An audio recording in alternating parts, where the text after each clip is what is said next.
Hello, welcome to another edition of the Fifth Quarter. I'm Mike Ciarochi, sports editor of Herald-Standard.com. Sitting next to me is not George Von Banco, contrary to popular belief. It's not even Brett Kiesel. Don't let the number 99 jersey and the bushy beard fool you. It is not. It is our own Josh Krysak, a news writer here at the Herald-Standard. With some football experience, I might add. Josh, been to a Super Bowl or two of them, right? Yep. Went to Detroit, went to Dallas.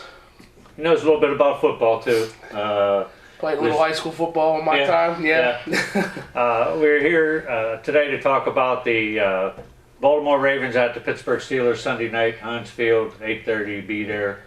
All that NBC game. The whole nation will be watching. Doesn't get much bigger than this, does it? No, it doesn't. You can't ask for a better matchup. It's a little early in the season compared to when we usually face them for the second time, but coming off the win against New England, they're coming in here a little bit limping. I think it's definitely an opportunity for Pittsburgh to take the division, take a nice lead in the division, and hopefully carry that out. So. Yeah, it's kind of ironic and a little strange how the schedule worked out this year. We're playing Baltimore twice before playing either Cleveland or Cincinnati in the division. But looking back a little bit, the opening day of the season was not one the Steelers look back to very fondly. We're beaten in every facet of the game. Absolutely. 35-7, I believe, was the score. But coming into this game, I'm having a hard time figuring out. I mean, I get all the stuff, all the matchups. Heinz Field's a tough place for anyone, in particular Baltimore, to come and play. But I just don't think the Steelers can expect Baltimore to just come in and lie down for them. No, I don't see that happening either. You saw how much they put into that first game of the season. We heard it throughout the media throughout the week. They hyped it as basically their Super Bowl. It was their Super Bowl. They've kind of been a little bit tailed off since then. They've had their ups and downs, whereas the Steelers have come on. I think that if the Steelers, put forth a game plan like they did against New England, they'll have success, but I don't think it's going to be an easy matchup by any means. No. Going into that first matchup, everyone was talking about how Ed Reed couldn't seem to get a handle on the ball playing against Ben Roethlisberger. He had a ton of interceptions against the rest of the league, but I think only one or two leading into that game against Ben. Well, he came up with two. Right. Terrell Suggs had a big game against the Steelers. I believe 3 sacks of Roethlisberger. On his way to would established him as the most frequent sacker of Ben in the league. Right. He popped off a little bit in the media this week. Oh, yeah. He did. Talking about how he owns Three Rivers, Heinz Field is his personal Madison Square Garden and all that. Yeah, he was calling out. He was definitely doing what he does best, is kind of turning it into an entertaining thing. And I think, for one, these guys are professionals. They probably don't need that. It's good for us. Yeah. They don't need that to respond. They're going to respond regardless. But definitely the Suggs matchup's going to be interesting to see because in that first game, as you know, Max Starks wasn't there. Right, was not. Max Starks is there now, and I know that he personally will be on Suggs most of that game. It'll be interesting to see that matchup. So yeah, it will be. It's good to see Max back. He came in and kind of, don't mean to say set the league on fire or set the world on its ear or anything, but to come in on a couple of days practice and even play that week is amazing. He hasn't missed a beat since. No. He's looked incredible. He's looked good in his protection in the pocket. I think Ben's been better protected since he's been back. He's had more time to move, more time to establish receivers down the field.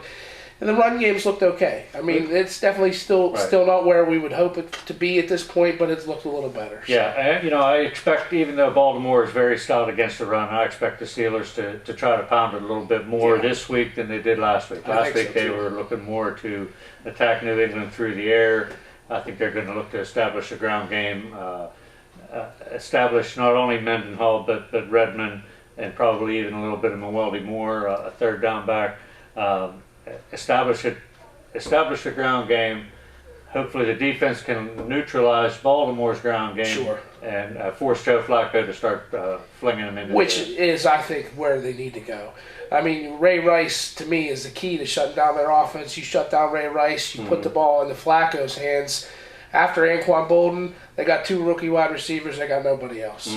And he just doesn't have the targets he used to. He doesn't have Todd Heap. He doesn't have that reliability there. Yeah. Ray Rice can do a lot of things. They focus and key on him, put the ball in Flacco's hands. I like Ben versus Flacco. Although I do like the replacement for Todd Heap. His name escapes me right now, but he's the tight end. He had a really good game against the Steelers on opening day. Yeah, Dixon. That's right. Ed Dixon had a really good game.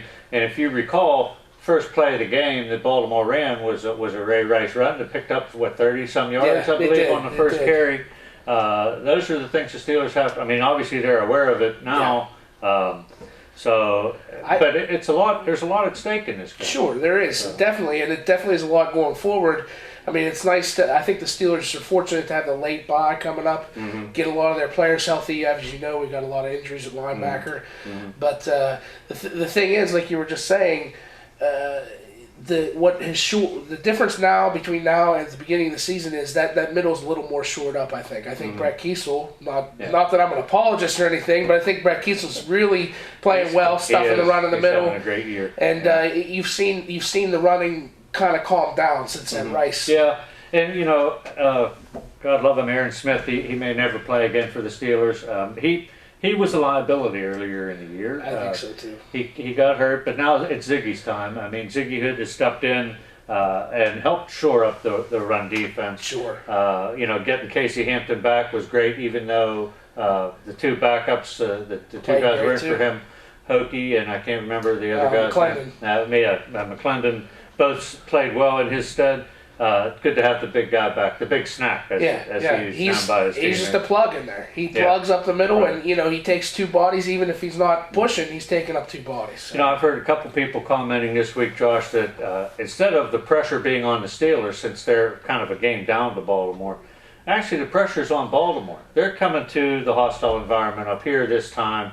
They're the ones with more to lose. Right.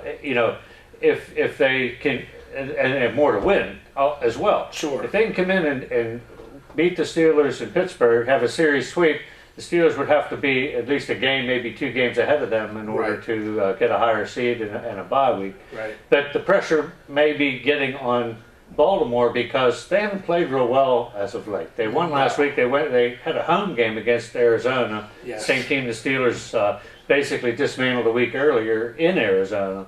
They had them at home and got down 24-3 earlier in the game. Yeah. Managed to come back and win the game. Sure.